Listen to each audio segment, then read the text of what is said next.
اور میں یہاں آپ کے سامنے ایک بات رکھنا چاہتا ہوں، شاید آپ چونکیں بھی پریشان بھی ہو جائیں، لیکن انشاءاللہ وہ پریشانی جلدی رفع بھی ہو جائے گی۔ دیکھیے، ہمارے جو اسلاف ہیں، صحابہ کرام کے بعد ائمہ، یہ ہمارے اسلاف میں چوٹی میں ہیں۔ ان اسلاف میں، ان ائمہ میں دو بنیادی قسمیں ہیں، ایک محدثین اور ایک فقہاء۔ محدثین، ان کا کام کیا تھا؟ قرآن تو اللہ نے خود جمع کر دیا تھا، میں پہلے دن بیان کر چکا ہوں حضور کے سیرہ مبارک میں۔ حضور نے صحابہ کو اسی ترتیب سے قرآن پڑھا دیا اور سینکڑوں صحابہ نے یاد کر لیا۔ پھر جو کمی اگر رہ گئی تھی، کتابی شکل میں حضرت ابو بکر لے آئے۔ پھر اگر اس میں کوئی فرق پڑ رہا تھا پڑھنے کے انداز میں، تو ایک کتابت کے اوپر جمع کر دیا حضرت عثمان نے۔ بات ختم ہو گئی۔ خلافت راشدہ میں قرآن کا معاملہ تو محفوظیت کی آخری درجے کو پہنچ گیا۔ اب اصل مرحلہ کیا تھا؟ حضور کے اقوال مبارک کو جمع کرنا، ان کو بھی تو سمیٹنا ہے نا۔ صحابہ ہیں، منتشر ہو گئے ہیں، کوئی صحابی کوفے چلے گئے، کوئی صحابی دمشق چلے گئے، کوئی کہیں چلے گئے، کوئی کہیں چلے گئے۔ میزبان رسول جو ہے وہ دفن ہے قسطنطنیہ کی فصیل کے باہر، حضرت ابو ایوب انصاری رضی اللہ تعالی عنہ۔ اب ان سب کے پاس، کسی کے پاس اتنی احادیث، کسی کے پاس اتنی احادیث، ان کو جمع کرنے کا کام، پھر چھان پھٹک کرنے کا کام، پھر مرتب کرنے کا کام، یہ کس نے کیا؟ محدثین کرام نے۔ بہت بڑے محسن ہیں اس امت کے محدثین کرام، پوری زندگیاں کھپائیں۔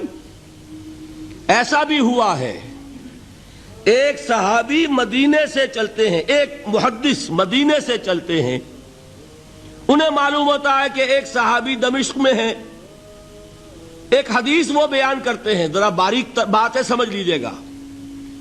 ان کو وہ حدیث معلوم تھی، لیکن وہ حدیث 3 راویوں کے راستے سے آ رہی تھی۔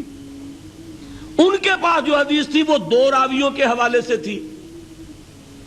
اب وہ جاتے ہیں اور وہ بیت المقدس کا اور وہ دمشق کا سفر کرتے ہیں صرف اس حدیث کو سننے کے لیے، سواری سے اترتے بھی نہیں۔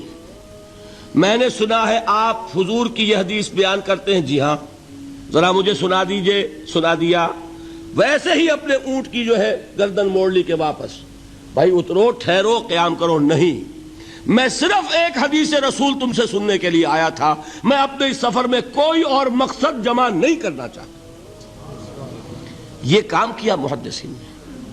بہرحال میں اس وقت جمع و تدوین حدیث کے موضوع پر میری گفتگو نہیں ہے، لیکن چونکہ ہمارے اس جدید دور کے فتنوں میں ایک فتنہ ہے انکار حدیث کا۔ لوگ سمجھتے ہیں جیسے کہ ڈرائنگ رومز میں بیٹھے ہوئے آرام سے کتابیں پڑھتے ہیں، شاید ایسے ہی محدثین کا کام تھا۔ انہوں نے جس طرح زندگیاں لگائی ہیں اور جس طریقے سے حدیث کو جمع کرنے کے لیے مشقتیں جھیلی ہیں، اس کا آج ہم تصور نہیں کر سکتے۔ اچھا، وہ تو محدثین کرام ہیں، ان میں بھی اب ایک کا نام نوٹ کر لیجئے، چوٹی پہ کون ہے؟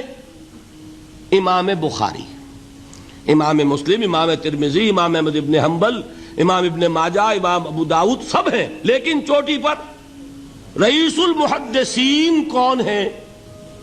امام بخاری۔ اچھا، اب تیسرا طبقہ ہے ہمارے ہاں، دوسرا، وہ ہے فقہاء۔ قرآن بھی جمع ہو گیا، حدیث بھی آ گئی، اب اس سے احکام نکالنے بھی تو ہے نا، استدلال کرنا ہے، حدیثوں کو جوڑنا ہے، قرآن کے ساتھ ان کا ربط تلاش کرنا ہے، اور پھر کوئی حکم تلاش کرنا ہے، اجتہاد کرنا ہے۔ یہ کام جنہوں نے کیا انہیں ہم کیا کہتے ہیں؟ فقہاء کرام۔ اور ان میں بہرحال جو لوگ یہاں جمع ہیں، مجھے یقین ہے کہ وہ اس بات کو تسلیم کرتے ہوں گے کہ ان میں چوٹی پر ہیں امام ابو حنیفہ رحمۃ اللہ علیہ، امام اعظم۔ ٹھیک ہے، کسی کی رائے ذرا مختلف بھی ہو سکتی ہے، کوئی شافعی مسلک کا ہے تو امام شافعی کو بہرحال وہ اونچا درجہ دے گا، مالکی مسلک کا ہے تو امام مالک سے اسے زیادہ نسبت ہے۔ لیکن واقعہ یہ ہے پوری دنیا نے تسلیم کیا ہے کہ قانون کا جتنا سینس امام ابو حنیفہ کو ہے، قانون ایک علیحدہ شے ہے، اخلاقیات علیحدہ چیز ہیں، ایک شے کا اخلاقی تقاضا کچھ اور ہے، قانونی تقاضا کچھ اور ہے۔ آپ کو کسی نے تھپڑ مارا، اخلاقی تقاضا کیا ہے؟ معاف کر دو بھائی، اور قانونی تقاضا کیا ہے؟ جوابی تھپڑ رسید کرو، اس لیے کہ اگر یہ نہیں کرو گے تو اس کی ہمت افزائی ہوگی، یہ کسی اور کو بھی تھپڑ مارے گا۔ قانون کا تقاضا یہ ہے، السن بالسن، دانت کا بدلہ دانت، والأذن بالأذن، کان کا بدلہ کان، قانون یہ ہے۔ اور اخلاق کا تقاضا کیا ہے؟ وَإِن تَعْفُوا وَتَصْفَحُوا وَتَغْفِرُوا، اگر تم بخش دو، معاف کر دیا کرو، لوگوں سے درگزر کیا کرو، فَإِنَّ اللَّهَ غَفُورٌ رَحِيمٌ، تو اللہ بھی تو غفور اور رحیم ہے۔ تقاضے متضاد ہو گئے کہ نہیں؟ کسی معاملے کے اخلاقی پہلو پر نظر رکھنا یہ اور مزاج ہوگا، اور کسی معاملے کے قانونی پہلو کی گہرائی میں اترنا یہ اور مزاج ہے۔ میں اپنا احساس عرض کر رہا ہوں، اور دنیا میں جو بات مانی گئی ہے کہ جس کا نام لیگل سینس ہے، قانون کا ایک فہم، اس میں دنیا کا کوئی شخص مقابلہ نہیں کر سکتا امام ابو حنیفہ کا۔ آپ صحابہ کو ان سے مستثنیٰ کر دیجئے، ظاہر بات ہے انبیاء اور رسولوں کا معاملہ نہیں ہے، تو باقی انسانی نوع انسانی کے اندر امام ابو حنیفہ کا پلے کا کوئی شخص، ان کے برابر کا کوئی شخص قانون کا فہم رکھنے والا آج تک پیدا نہیں۔ تو سید الفقہاء کون ہوئے؟ امام ابو حنیفہ۔ اور رئیس المحدثین کون ہے؟ امام بخاری۔ یہ ساری جو میں نے اس وقت آپ کو تمہید بیان کی، وہ اس مسئلے کے لیے پریشان کن مسئلہ یہ ہے کہ امام ابو حنیفہ کی طرف یہ بات منسوب ہے کہ وہ یہ فرماتے ہیں الایمان قول، ایمان نام ہے صرف قول کا، عمل اس میں زیر بحث نہیں آتا۔ ولا یزید ولا ینقص، وہ ایمان نہ گھٹتا ہے نہ بڑھتا ہے۔ ایک سٹیٹمنٹ سمجھ میں آ گیا نا؟ اب دوسرا سٹیٹمنٹ سنیے، وہ ہے امام بخاری کا، رئیس المحدثین کا، الایمان قول وعمل، ایمان نام ہے قول اور عمل کے مجموعے کا، قول اور عمل دونوں چیزیں ایمان میں شامل۔ وَيَزِيدُ وَيَنْقُصُ، وہ گھٹتا بھی ہے بڑھتا بھی ہے۔ ایک مسلمان کو پریشان ہو جانا چاہیے کہ نہیں؟ ایمان جیسی بنیادی بات، سارا قصر تو یہیں سے تعمیر ہونا ہے، جڑ بنیاد ایمان ہے۔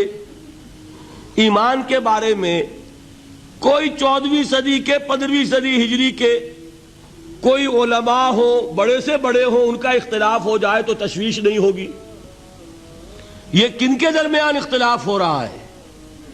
رئیس المحدثین امام بخاری اور سید الفقہاء امام ابو حنیفہ۔